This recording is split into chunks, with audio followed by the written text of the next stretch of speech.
یہ کہہ رہی ہیں کہ Pakistan has no money to maintain F-16s.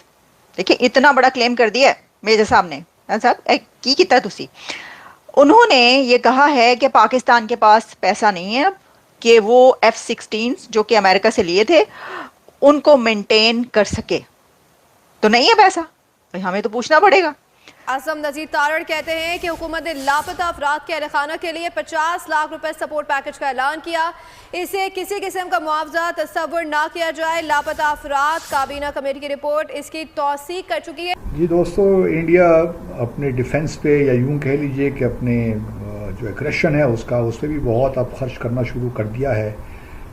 اب انڈین ایئر فورس اپنی تاریخ کی سب سے بڑی ایکسرسائزز کرنے جا رہی ہے. سب سے پہلے آپ کو بتائیں کہ حکومت کا مسنگ پرسنز کے لواحقین کہ ان کے لیے بڑے پیکج کا اعلان. لاپتہ 1000 افراد کے خاندانوں کو مالی اور قانونی امداد دی جائے گی.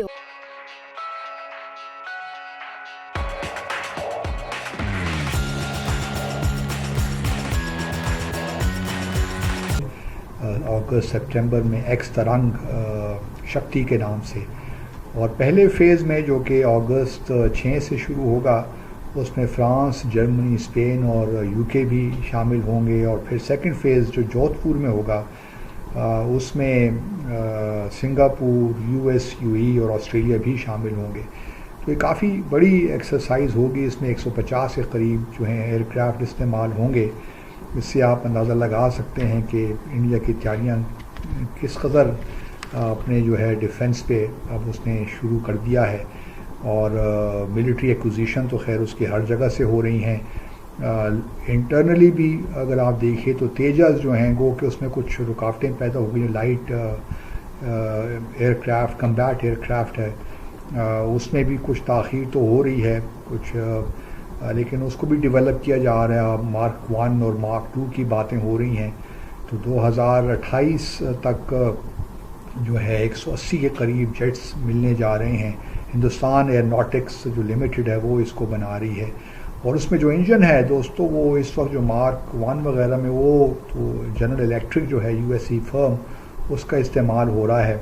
اور وہ جو GF404 اس کا انجن ہے. لیکن جو مارک 2 ہے جو فردر اس کو ڈیولپ کیا جائے گا تو اس میں پھر جنرل الیکٹرک کا جو انجن ہے GF414 وہ استعمال ہوگا. تو اس کی جو کمبیٹ رینج بھی ہے وہ بھی بڑھے گی اور جو اس کی ویپن کیرنگ کیپیسٹی ہے وہ بھی بڑھے گی. تو تیجا البتہ ایک جو ہے ایئر کرافٹ اس پہ کام ہو رہا ہے اور اس کو بیچا بھی جا رہا ہے. اس کی انٹرنیشنل مارکیٹنگ بھی کی جا رہی ہے تاکہ زیادہ سے زیادہ ڈیفنس، جہاں بھارت اس وقت دنیا کا سب سے بڑا آپ کہہ سکتے ہیں کہ اسلحہ خریدنے والا ملک ہے، وہاں وہ کوشش یہ بھی کر رہا ہے کہ اپنی ایکسپورٹس ہی بڑھائے.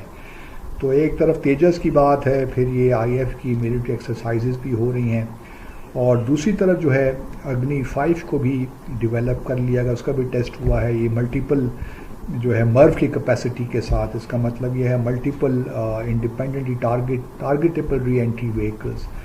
تو یہاں اس کو جو ہے ایک میزائل پہ بہت سے وار ہیڈز لگا دیے جاتے ہیں، اور اس کا کمال یہ ہے کہ یا تو ایک ہی ٹارگٹ کو ایک وقت میں یہ تمام جتنے بھی ملٹیپل وار ہیڈز ہیں یہ نشانہ بناتے ہیں، یا پھر مختلف ٹارگٹس کو بھی نشانہ بنا سکتے ہیں.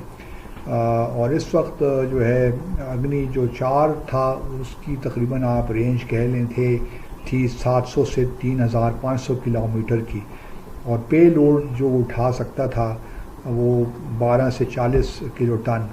لیکن جو اپنی 5 ہے اس کا جو ہے جو رینج ہے وہ 5000 کلومیٹر ہے، اور یہ سالڈ فیولڈ ہے. سالڈ فیولڈ کا مطلب یہ ہے کہ اس کو جلدی آپ ڈپلوائے بھی کر سکتے، مطلب آپ اس کو استعمال فوری طور پہ کر سکتے ہیں. کیونکہ اگر لیکوڈ فیولڈ ہو تو وہ اس میں ذرا لیکوڈ بھرنے میں ٹائم لگتا ہے. سالڈ فیولڈ یہ ہے کہ آپ سالڈ فیولڈ پڑا ہے، آپ نے لگایا اور فائر کر دیا.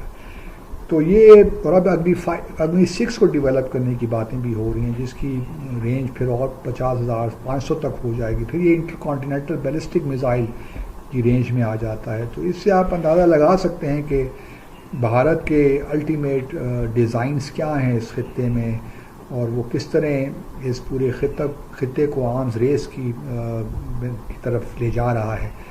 75 سے 80 بلین ڈالر وہ خرچ کر رہا ہے، وہ کہ چائنا کو تو اس سے بھی زیادہ ہے، تو تقریباً 300 بلین ڈالر کے قریب، لیکن اگر پاکستان کے ساتھ موازنہ کیا جائے تو ہمیں ہمارا تقریباً 8-9 بلین ڈالر کا ڈیفنس ایکسپینڈیچر ہے سارا. لیکن پاکستان کو ضرورت نہیں ہے کہ وہ آرمز ریس میں داخل ہو، ہمیں جو اپنا ڈیٹرنس کی کریڈیبلٹی کو مینٹین کرنا ہے ایک منیمم لیول پہ. لیکن ہم جن سے پوچھنا چاہتے ہیں کہ کیا پیسہ نہیں ہے F-16 کو مینٹین کرنے کے لیے، انہوں نے یہ کہا ہے کہ فکر ناٹ. وہ کہہ رہے ہیں پاکستان پر اگر 130 بلین ڈالرز کا ڈیٹ ہے تو کیا ہو گیا؟ ایسی کیا بات ہے؟ No need to freak out. Ishaq Dar صاحب نے کہا ہے کہ 130 بلین ڈالرز کا اگر ڈیٹ ہے، قرضہ ہے ہم پر، تو کیا ہو گیا؟ اتنا کون سی قیامت آ گئی؟ کون سا پہاڑ ٹوٹ پڑا ہے؟ انہوں نے کہا ہماری اکانومی کی اتنی کیپیبلٹی ہے کہ یوں حل ہو جائے گا، کوئی مسئلہ ہی نہیں. سر تو تسی کی کہہ رہے ہو؟ آپ کہہ رہے ہیں کہ صرف F-16 کے لیے پیسہ نہیں ہے مینٹین کرنے کے لیے. اچھا تو وہ یہ کہہ رہے ہیں کہ کوئی مسئلہ ہی نہیں ہے. اچھا یہ جو 130 بلین ڈالر کہا ہے اسحاق ڈار صاحب نے، تو کیا اس کے اندر وہ چائنا والا قرضہ بھی شامل ہے؟ مجھے نہیں پتا، وہ یہ کہہ رہے ہیں. میرا خیال ہے کہ وہ کچھ اور بھی تھوڑا سا بڑھا لیں. میجر صاحب نے جو باتیں کی ہیں نا، انہوں نے ایک تو یہ کہا کہ ذرا 80s کی بات کی، انہوں نے کہا کہ دیکھیں ون بائی ون بات کر لیتے ہیں نا. انہوں نے جو بات کی، انہوں نے کہا کہ 80s میں جو ہے انہوں نے پیسہ لیا، اور پھر آپ کو پتہ ہی ہے جہاد وہاد جو چلتا رہا پاکستان کے اندر، اور وہ مدرسے کھولے. پھر انہوں نے کہا کہ یہ کہتے ہیں کہ جناب انڈیا جلتا ہے پاکستان سے. سر انڈیا پاکستان سے جلتا ہی تو ہے، کیونکہ مدرسے کھولے اگر تو کس لیے کھولے؟ دین کی خدمت کے لیے. میرے صاحب آپ کو سمجھ نہیں آتی، دین کی خدمت کی ہے انہوں نے. یہ جو جہاد وہاد ہوا ہے نا، یہ 70s 80s کا جو دور کی آپ بات کریں، مدرسے کھولے، تو یہ تو اب دیکھیں آپ کو دین اور دنیا کی فکر نہیں ہے، ان کو بہت زیادہ ہے. آخرت کے لیے تو وہ کہتے ہیں مدرسوں پہ مدرسے کھولے انہوں نے، تو دین کی خدمت کی ہے. اچھا تو پھر وہ دیکھیں نا، پھر وہ کہتے ہیں کہ جلتا ہے، اس سے لگ رہا ہے. پھر اس کے بعد وہ یہ کہہ رہے ہیں جناب کہ جو F-16 ہیں ان کو کوئی 40 سال ہو گئے ہیں اور وہ ہلکے ہلکے چرمرانا شروع ہو گئے ہیں. اچھا ویسے یہ جو چرمرانا ہے یہ جوتوں کے لیے نہیں استعمال ہوتا کہ جوتے جو ہیں وہ پرانے ہو گئے ہیں تو چرمرانا شروع ہو گئے ہیں؟ ویسے میرے صاحب کی اردو کی داد دینی پڑے گی. ہیں جی، وہ یوپی میں رہتے ہیں میرا خیال ہے، تو اردو تو ان کی بڑی اچھی ہے، لیکن یہ جو چرمرانا ہے نا، ہم نے آج تک یہ سنا تھا کہ یہ جوتوں کے لیے استعمال ہوتا ہے. لیکن وہ یہ کہہ رہے ہیں جناب کہ F-16 جو ہیں وہ مطلب کوئی پیسے ویسے نہیں ہیں ان کے پاس. اچھا اس کے لیے انہوں نے جو کچھ باتیں کی، جیسے کہ انہوں نے پھر یہ بھی بتایا کہ جو MRF ہے اس نے یہ کہا ہے کہ کوئی کافی ایک بڑی اماؤنٹ انہوں نے بتائی. انہوں نے کہا کہ جناب $682,000 جو ہیں وہ دینے ہیں. تو وہ کہہ رہے ہیں کہ اتنے پیسے دینے ہیں، تو اتنے پیسے تو ان کے پاس ہے نہیں. اچھا ایک طرف اسحاق ڈار کہہ رہے ہیں کہ ہمارے پاس تو اتنا قرضہ ہے تو کوئی مسئلہ ہی نہیں. وہ کہہ رہے ہیں کہ جناب یہ اتنا پیسہ دینا ہے، تو اتنا پیسہ جو ہے وہ کہہ رہے ہیں کہ ساڑھے کول نہیں ہے گا. پاکستان کہہ رہا ہے کہاں سے آئے گا پیسہ؟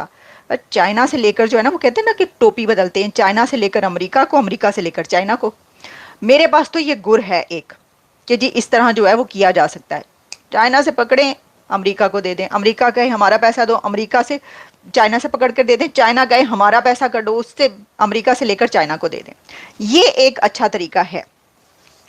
اچھا جی اب بات یہ ہے کہ اب جیسے دیکھیں نا، اب میرے صاحب آپ یہ کہہ رہے ہیں کہ یہ جو ہے نا، یہ F-16 جو ہوتا ہے وہ شیر پالنے والی بات ہوتا ہے. ظاہر ہے ان کو پتا ہے ویپنز کے بارے میں، ان کو نہیں، ویپنز کہہ رہی ہوں یہ اس طرح کے اس کے بارے میں ان کو نہیں پتا ہوگا تو کس کو پتا ہوگا. لیکن مسئلہ یہ ہے کہ پاکستان میں تو ہر بندہ شیر ہے، تو شیر پالنا کون سی مشکل بات ہے؟ ارے حکومتی پارٹی کا سمبل ہی شیر ہے.